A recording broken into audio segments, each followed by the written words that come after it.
Hey everyone, Ben from Living Survival back again with another knife review. Today we're going to look at the brand new floating knife from Mora. They've had a floating knife before with serrated edges. This is more of the Mora that you're used to for bushcraft and survival and everyday outdoor uses. Let's see what you guys think. We're going to take a look right now. So this is the brand new floating knife from Mora. They've had a floating knife before, but it was serrated. This one, however, has the plain Scandi edge that you are used to from Mora. It's really lightweight, only weighs 49 grams. So this is going to be a pretty specific built knife, something that you would take canoeing or kayaking or boating, or something that maybe even an ultralight backpacker would pack in if you wanted the fixed blade capability and wanted to take something that was still ultralight. 49 grams is pretty dang light, and when you compare it to some of the other Moras, it is really light overall. It's got this cork handle, which is an oversized cork handle. It's a little bit bigger than the basic craft line from Mora. I've got their basic craft line series here. You can see that the handle is a little bit bigger on the cork, although it follows the same type shape. I also have a regular companion here, so the handle is actually just a little bit bigger than the companion as well. Maybe they needed to make it that size in order for it to float correctly. Blade wise, it's a little bit longer than the basic craft line. You've got a 9.25 inch overall with a 3.8 inch blade versus a 3.58 inch blade. So you're getting a little bit more blade length there, which is nice, and it's also stainless steel, obviously, so it doesn't rust. So their previous version of their floating knife, or their other version, has a serrated edge. This one has the plain edge. You're going to be able to do pretty much everything that you want to do with a Scandi type knife. Camp tasks, you know, cutting cordage, building fires, for example. The one thing that I probably wouldn't do with this knife is baton.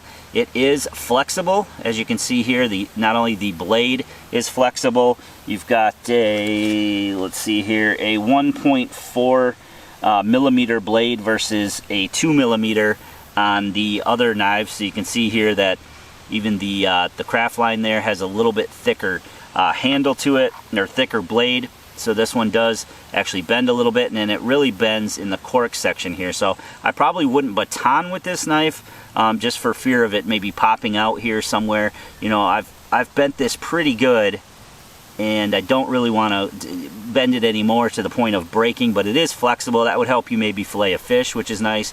So again, purpose built towards, you know, boating and water type activities. As I mentioned, it's got this cork handle. It's a nice non-slip cork handle, whether you are using it just with bare hands, dry or wet, or with gloves, dry or wet. It's got a really nice handle there. It's actually got a little bit of cushion to it because of that cork material, so that's nice. But I think overall the main appeal to this knife is going to be that it's super lightweight, and it's something that you could just throw on your life jacket, for example, or just throw in a canoe kit, or you know, keep on the boat as a backup, for example. And if it does go overboard, you can pick it up because it will float. One nice thing that I would have liked to see on here, although it's not really very Mora to do so, would be to put a lanyard hole back here. It would be nice in case you did, you know, lose this overboard or something, to be able to have it tied onto a lanyard. So not only does it float, but also you could just pull back on that lanyard instead of chasing this thing all over the water, especially with waves. It's going to get away from you pretty quick when it goes in the water. But overall, pretty dang cool. Very sharp blade.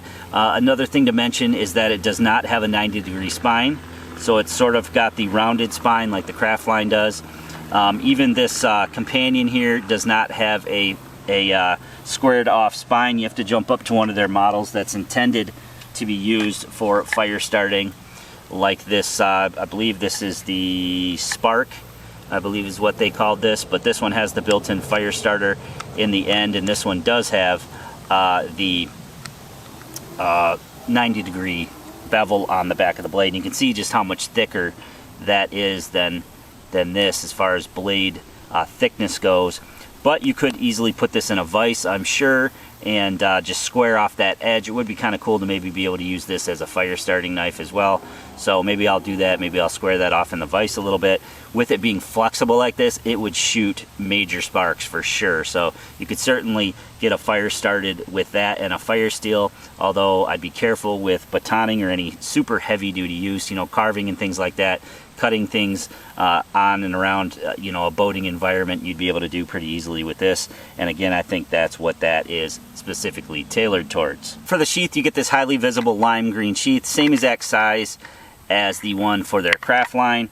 So again, you could stick it in this black sheath and it would fit just fine, or the lime sheath that it came with, and it comes with the attachment to be able to hook multiple tools together. It also will fit on a button on you know, a shirt, for example, or a pair of jeans. But again, you could use this clip here and just clip it to your pocket, or clip it to your life jacket, and have it with you when needed.